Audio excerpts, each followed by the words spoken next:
بسم اللہ الرحمن الرحیم۔ آج کی ویڈیو اتنی شرمناک ہے، دل تو یہی کر رہا تھا کہ اسے شیئر نہ کیا جائے، لیکن لوگوں کے عبرت کے لیے اور یہ درگاہ اور مزاروں کا حالت لوگوں کو بتانے کے لیے اس کو میں نے بلر کر کے آپ کو دکھاتا ہوں۔ آپ پہلے ویڈیو دیکھ لیجئے۔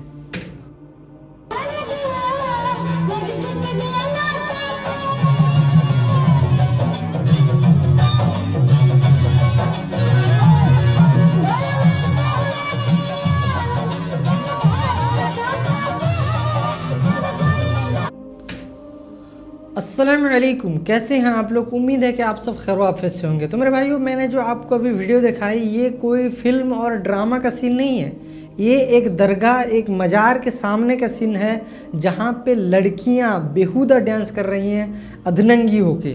تو میرے بھائیو، ان مزاروں کا حالت کیا ہے آپ خود جان سکتے ہیں۔ تو میرے بھائیو، کیا یہ مزار بنانا شریعت میں ثابت ہے؟ جو لوگوں جیسے کچھ احادیثوں سے دلیل اٹھاتے ہیں مزار بنانے کے بارے میں، اور ان مزاروں کے حالات کیا ہیں اس کے بارے میں کمپلیٹلی آج بیان کریں گے انجینئر محمد علی مرزا صاحب۔ آپ ویڈیو کمپلیٹ اینڈ تک ضرور دیکھیے تاکہ آپ کو پوری بات سمجھ میں آئے۔ بنا کسی تاخیر کے اللہ کا نام لے کے شروع کرتے ہیں۔ مزارات پر جانا کیسا ہے؟ جی بالکل ضرور جائیں، میں تو رجوع کر چکا ہوں۔ بس صرف یہ کیا کریں، جس مزار پہ بھی جائیں نا، وہاں کھڑے ہو کے کہیں کہ اللہ، یہ جو بزرگ یہاں دفن ہے، ان کے چھوٹے بڑے اگلے پچھلے جو یہ چھپ چھپ کے گناہ کرتے تھے، جو لوگوں کے سامنے کرتے تھے، سارے معاف فرما دیں۔ اور اونچی آواز سے یہ دعا کر رہی ہیں، تو ٹھیک ہے آپ ضرور جائیں۔ قبروں پہ جانے کا حکم ہے تاکہ آخرت کی یاد آئے۔ مزارات پہ جا کے تو چرس اچھی مل جاتی ہے، میں نے تو نہیں پینی ہوتی، آپ نے پینی ہے تو آپ کی مرضی۔ وہاں پہ عورتوں کی عصمت دری والا معاملہ ہوتا ہے۔ کس طریقے سے آپ کو پتا ہے، لاہور میں جو بڑا مزار ہے وہ اڈا بنا ہوا ہے بے حیائی کا، تو وہ ایک چیز۔ اور یہ کوئی ایسا ثواب کا کام نہیں جو آپ نے ضرور کرنا ہے۔ مسلم شریف میں حدیث ہے، قبروں پہ جاؤ تاکہ آخرت کی یاد آئے۔ قبروں پہ جانے کا حکم ہے، اور اس میں عورتیں بھی قبروں پہ جائیں گی۔ اب بقیہ غرقت جو قبرستان ہے مدینہ شریف کا، وہاں عورتوں کو انٹر نہیں ہونے دیتے۔ میں نے وہاں پہ بھی کہا کہ یہ جو تم نے حدیث لکھ کے لگائی ہوئی ہے نا مسلم شریف کی، اور نیچے دعا، یہ تو سیدہ عائشہ کو حضور نے تعلیم فرمائی تھی۔ جب انہوں نے پوچھا کہ میں قبرستان جاؤں تو کیا دعا مانگوں، تو آدھی حدیثیں تو نہ لکھ کے لگاؤ یار یہاں پہ تم لوگ، عورت کیوں نہیں قبرستان جا سکتی؟ تو وہ کہتے ہیں جی وہ ممانعت ہے۔ میں نے کہا وہ زوار القبور کی ممانعت ہے، جو عورتیں کثرت سے قبرستان جاتی ہیں۔ اور امام ترمذی نے باقاعدہ اس حدیث کے اوپر بحث کی ہے کہ نبی علیہ السلام نے بعد میں عورتوں کو قبرستان جانے کا حکم فرما دیا اس حدیث کے تحت کہ قبر پہ جاؤ تاکہ آخرت کی یاد آئے۔ امام ترمذی تو کہتے ہیں یہ حدیث ہے ہی منسوخ، یا یہ حدیث محمول ہوگی اس عورت پہ جو کثرت سے قبرستان جائے، یعنی وہ ہر دوسرے دن جا کے پیٹ سے اپر ڈال کے بیٹھی ہو وہاں پہ۔ اب جو بیچارے سب کانٹیننٹ سے مدینہ شریف جاتے ہیں، وہ بیچارے تو زندگی میں ایک یا دو بار ہی گئے ہیں، ان کا دل نہیں کرتا کہ وہ اہل البیت کی قبروں پہ جائیں، صحابہ کرام کی قبروں پہ جائیں۔ ٹھیک ہے آپ ٹائمنگ کر دیں مردوں کے اختلاط کو بچانے کے لیے، آپ یہ کر دیں کہ جی 2 ٹائم وہاں پہ قبرستان کھلتا ہے، فجر اور عصر کے بعد، فجر سے لے کے اشراق تک اور عصر سے مغرب تک۔ تو آپ ٹائمنگ ڈیوائیڈ کر لیں کہ فجر سے لے کر اشراق تک جو ہے یہ عورتوں کا ٹائم ہے، عصر سے لے کر مغرب تک مردوں کا ٹائم ہے، لیکن عورتوں کو قبرستان جانے سے کیوں روکتے ہیں آپ؟ اب تو باقاعدہ میں نے جب اس کے اوپر زیادہ چیخا ہوں، میں نے یہ مسئلہ اٹھایا تو اہل حدیث علماء نے خود فتوے لکھے ہیں، کیونکہ اہل حدیث اس میں تختہ مشق بن رہے تھے نا سعودی حکومت کی حرکت کی وجہ سے۔ تو ایون شیخ زبیر علی زئی صاحب نے پورا مضمون لکھا ہے کہ عورت قبرستان جا سکتی ہے۔ غلام مصطفیٰ ظہیر صاحب نے پورا مضمون لکھا ہے، کیونکہ انہیں خطرہ تھا کہ اہل حدیث کے کھاتے میں سارا مسئلہ ڈال رہا ہے۔ ظاہر ہے عام آدمی سے آپ پوچھیں وہ تو یہ کہے گا کہ وہابی منع کرتے ہیں، ٹھیک ہے؟ لہذا سعودیہ جو کچھ کر رہا ہے وہ آپ اہل حدیث کے کھاتے میں نہ ڈالیں، ذہن میں رکھیے گا۔ وہاں وہ کئی ایسی ایکٹیویٹیز ہیں جو اس چیز کے خلاف کر رہے ہیں۔ مزار بنانے کے بارے میں ایک نجی چینل پر علماء نے دعویٰ کیا ہے کہ مولا علی علیہ السلام کو نبی صلی اللہ علیہ وآلہ وسلم نے جن قبروں کو زمین کے برابر کرنے کا حکم دیا تھا وہ کافروں کی قبریں تھیں، نہ کہ مسلمانوں کی۔ جھوٹ بولا جی، جھوٹ کے پاؤں نہیں ہوتے۔ اگر اس کو سچ بھی مان لیں تب بھی ان کا مقصد حل نہیں ہوگا۔ اس کی وجہ یہ ہے کہ امام مسلم نے بڑی سمجھداری کی ہے۔ امام مسلم کنزیکٹو یہ 2 حدیثیں کٹھی لے کے آئے ہیں۔ یہ ایک حدیث کو پکڑتے ہیں، دوسری کو چھوڑ دیتے ہیں۔ افتؤمنون ببعض الکتاب وتکفرون ببعض۔ اس کا نمبر مسلم شریف میں 2240 یا 41 ہے، چونکہ یہ اکثر لوگ پوچھتے رہتے ہیں. مسلم شریف یہ پڑھی ہوئی ہے، پڑھی ہوئی نہیں ہے، میں اس میں سے نکال بھی لیتا ہوں. 2240 ہے یا 21 ہے. یہ میرا اس کے اوپر میرے بھائیو ایک ریسرچ پیپر بھی ہے، رسول اللہ صلی اللہ علیہ وآلہ وسلم کی آخری وصیتیں. یہ ذرا ان کو ریسرچ پیپر بھی دکھائیں نا، اس کو ڈاؤن لوڈ بھی کریں، ہارڈ کاپی بھی سب کو ملتی ہے. اہل سنت پاک.com پہ ریسرچ پیپرز والے پورشن میں یہ ہے رسول اللہ صلی اللہ علیہ وآلہ وسلم کی آخری وصیتیں جو قبروں اور مزارات سے ریلیٹڈ ہیں. اس پہ میرا مسئلہ نمبر 27 ڈیٹیلڈ ریکارڈڈ موجود ہے. اس میں قبروں کے احکامات سے ریلیٹڈ، گنبد خضرا کا مسئلہ، مسجد نبی کا مسئلہ، یہ تمام احادیث میں نے جمع کر دی ہیں.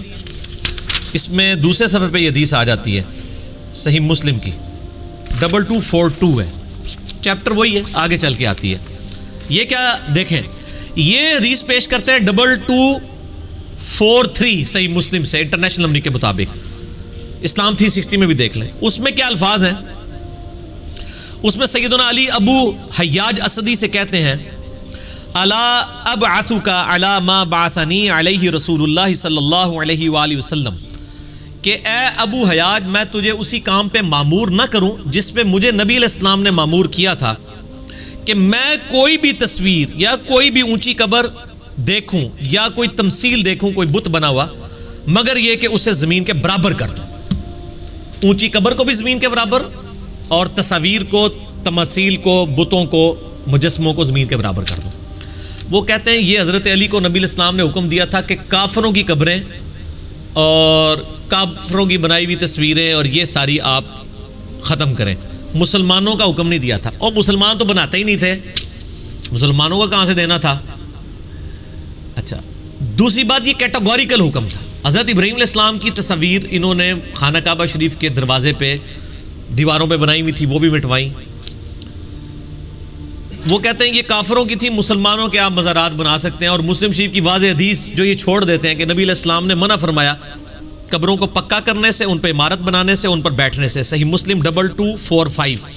اس سے دو حدیثیں آگے ہیں، وہ چھوڑ جاتے ہیں اور اس حدیث کو پکڑتے ہیں، نہیں یہ کافروں کی قبریں، کافروں کی قبریں. میرے بھائی کافروں کی نہیں ہے، یہ مسلمانوں کی قبروں کے بارے میں بھی ایک حدیث پیچھے آ جائے نا، اوپر بھی پڑھے نا. آپ پڑھ رہے نماز کے قریب مت جاؤ جب تم نشے کی حالت میں وہ چھوڑ دو. اس سے پہلے ایک حدیث ہے، اس میں کیا الفاظ ہیں کہ ایک تابعی کہتے ہیں کننا مع فضالۃ ابن عبید بارض الروم برودس. وہ کہتے ہیں ہم ارض روم میں، روم کی جنگ کے دوران، روڈس، یہ انگلش میں روڈس آج بھی شہر ہے ان کا، یا رودس لکھا ہوا نا، وہ عربی میں ڈال نہیں نہ ہوتی. روڈس شہر میں تھے. فتوفی صاحب لنا، تو ہمارا ایک ساتھی فوت ہو گیا. صحابی کے ساتھ روم کی جنگ میں تھے، ایک ساتھی فوت ہو گیا. وہ ساتھی کون تھا؟ یا صحابی ہوگا یا تابعی. کو کافر تو نہیں، مشرک کی قبر تو نہیں تھی وہ. تو کہتے ہیں فامر فضالۃ بقبر فسویہ، کہ فضالہ ابن عبید نے اس کی قبر بنانے کے لیے حکم دیا اور کہا کہ اس کو برابر کر دو. اور پھر فرمایا ثم قال سمعت رسول اللہ صلی اللہ علیہ وآلہ وسلم یأمر بتسویتها، اور پھر انہوں نے کہا کہ ہمیں رسول اللہ بھی یہ حکم دیتے تھے کہ قبر بنا کے زمین کے برابر کر دیا کرو. یہ مشرکین کی قبر تھی. یہ جعلی کام کر رہے ہیں. اور میں ان علماء سے کہہ رہا ہوں کہ آپ اتنا خطرناک کھیل اپنے ساتھ کھیل رہے ہیں کہ آپ سوشل میڈیا پہ ایک کلپ چڑھاتے ہیں اور پھر آپ بعد میں بے عزت ہوتے ہیں. اسی حدیث سے اوپر والی حدیث آپ پڑھ کے پبلک کو نہیں بتا رہے، ہم تو دونوں بتا رہے ہیں کہ صحابی کا ساتھی فوت ہوا، صحابی یا تابعی، اس نے زمین کے برابر قبر کر کے پھر آگے انہوں نے کہا کہ نبی علیہ السلام ہمیں حکم دیتے تھے کہ ہم زمین کے برابر قبر بنائیں. تو یہاں مشرکین کی قبر تو نہیں ہے. یہ آدھی حدیثیں لیتے ہیں، دھوکہ دیتے ہیں. اور پھر میں یہ پوچھتا ہوں کہ مولا علی نے اپنے دور میں اگر یہ حکم دیا ہے کہ کوئی اونچی قبر دیکھو مگر وہ یہ کہ زمین کے برابر کر دو، اس دور تک مشرکین کی قبریں موجود تھی، تو حضرت علی نے پھر اپنا کام پورا نہیں سی کیتا نبی علیہ السلام کے زمانے سے. Point to be noted. Hazrat Ali تو چوتھے خلیفہ ہے نا. حضرت علی تابعی کو کہہ رہے ہیں میں تمہیں آرڈر دیتا ہوں. رومن پرشین امپائر تو پہلے کی گر چکی تھی، کوئی مہم بھی نہیں تھی جہاں پہ حضرت علی گئے تھے. تو وہ جو مسلمان تواڈے ورگے مسلمان سن نا جڑے بناندے سن مزار شزار، وہ حضرت علی نے توڑوائے سن. مشرکین کی قبریں تو نہیں تھی، کیونکہ حضرت علی اپنے دور خلافت میں کہہ رہے ہیں تابعی سے کہ میں تجھے اسی کام پہ مامور کرتا ہوں. اور مامور کون کرتا ہے؟ خلیفہ وقت، حاکم وقت، جس پہ رسول اللہ نے مجھے کیا تھا. نبی علیہ السلام نے اگر اپنے زمانے میں مشرکین کی کرائی تھی تو پھر وہ تو ختم ہو چکی ہیں. حضرت علی نے اس وقت کام پورا نہیں کیا ہوا تھا، نعوذ باللہ. تو یہاں پہ بھی جن لوگوں کی یہ غلطیاں تھیں. باقی مسجد نبوی، گنبد خضرا کے حوالے سے میں نے ڈیٹیل لیکچر دیا، مسئلہ 27. آپ یوٹیوب پہ جا کے لکھیں مسجد نبوی، مزارات، گنبد خضرا، کوئی نام لکھیں ساتھ میرا وہ کلپ کھل جائے گا. اس میں صرف ایک ایکسیپشن ہے کہ نبی علیہ السلام نے ایک بالش تک یعنی 9 انچ اونٹ کی کوہان جتنی قبر اونچی رکھنے کی اجازت دی ہے، زیادہ سے زیادہ. باقی قبر پہ آپ نشان رکھ سکتے ہیں، سائڈ پہ پتھر رکھ سکتے ہیں، وہ ابو داؤد میں موجود ہے قبر کے پہچاننے کے لیے. نبی علیہ السلام بھی اپنی والدہ کی قبر پہ 50 سال کے بعد گئے، وہ قبر موجود تھی، نشان رکھیں، سائڈ پہ پتھر رکھیں. صحیح بخاری میں پورا نبی علیہ السلام کی قبر مبارک کا ذکر ہے. 1390 نمبر حدیث. سفیان تمار کہتے ہیں کہ میں نے نبی علیہ السلام کی قبر دیکھی ہے اور ابو بکر عمر کی، وہ ایک بالش تک اونچی تھی. ایون احمد بریلوی صاحب کی قبر بھی ایک بالش ہے، اور ان کی قبر پکی بھی نہیں ہے، کچی ہے، کیونکہ وہ قبر کے پکا کرنے کے مخالف تھے. آپ دیکھ لیں. ٹھیک ہو گیا جی. تو ہمیں تو جس کی بھی پازیٹیو بات ہے ہم اس کو ہائی لائٹ کرتے ہیں. باقی ریسرچ پیپر بھی پڑھیں اور مسئلہ 27 میرا دیکھ لیں. ٹھیک ہو گیا جی. ایک بریلوی مولانا نے کہا کہ ولید بن عبد الملک کے دور میں نبی علیہ السلام کے مزار کی دیوار گر گئی تھی، جسے بعد میں دوبارہ تعمیر کیا گیا. اس سے مزار بانا ثابت. او مزار کا لفظ ہی موجود نہیں اس حدیث میں. یہ مجھے پتا ہے، یہ وہ پنڈی کے مفتی صاحب ہیں. یہ اوپر والا بھی جو تھے نا نجی چینل والا، یہ بھی انہوں نے یہ بات کی ہے. ان مفتی صاحب سے کہیں، اور ان سے تو میں بعد میں کہوں گا. پہلے تو میں ان لوگوں سے کہوں گا جو سامنے جو ہے وہ آنکھیں بند کر کے سم بکم عمی فہم لا یرجعون بن کے بیٹھے ہوئے ہیں، کہ آپ یہ خود صحیح بخاری کی حدیث پڑھیں نا کہ کون سا مزار نبی علیہ السلام کا گر گیا تھا. صحیح بخاری میں 1390 نمبر حدیث ہے. اس کا نمبر بھی 1390 ہے. 1390 پہ اس طریقے کے اوپر 3 حدیثیں کٹھی ہیں کہ ولید بن عبد الملک کے دور میں نبی علیہ السلام کے جو حجرہ عائشہ تھا نا اس کی دیوار گر گئی تھی. حجرہ عائشہ نبی علیہ السلام کی وفات کے بعد نہیں بنا، پہلے کا ہے. اور وہ جامع ترمذی میں حدیث ہے، نبی علیہ السلام نے فرمایا تھا کہ اللہ تعالیٰ نبی کو وہیں پہ فوت کرتا ہے جہاں پہ اس کی سب سے پسندیدہ جگہ اس کے لیے پسند کرتا ہے. اسی بنیاد پہ حضرت ابوبکر نے کہا تھا کہ نبی علیہ السلام کی قبر مبارک اسی جگہ پہ بنائی جائے جس چارپائی پہ آپ کی وفات ہوئی، اس کے نیچے قبر کھودی جائے. اور یہ قبر رسول کے حوالے سے اور آپ کو غسل دینے کے حوالے سے، آپ کے جنازے کے حوالے سے لاکھوں لوگ یوٹیوب پہ میرا کلپ دیکھ چکے ہیں. کیا نبی علیہ السلام کو غسل اور جنازہ ہوا تھا؟ یہ جھوٹ بولتے ہیں جنازہ ہی نہیں ہوا، جنازہ نہیں ہوا. اس میں نے 5 حدیث کی کتابوں سے حوالے دیے ہیں. اس میں نے یہ چیز بتائی تھی کہ یہ تو نبیوں کا خاصہ ہے کہ ان کو وہیں پر دفن کیا جاتا ہے جہاں پہ وہ فوت ہوئے. لیکن وہاں پہ بھی کسی نے مزار نہیں بنایا، وہ حجرہ عائشہ پہلے بنا ہوا تھا اس میں دفن کیا. اور نہ حجرہ عائشہ اسپیشل بنایا گیا تھا کہ نبی علیہ السلام کی وفات کے بعد یہاں ان کو دفن کرنا ہے، کیونکہ بعض لوگوں نے پہلے ہی مزار اپنے بنا کے رکھے ہوئے. یہ بھی نہیں ثابت ہوگا. ٹھیک ہو گیا جی.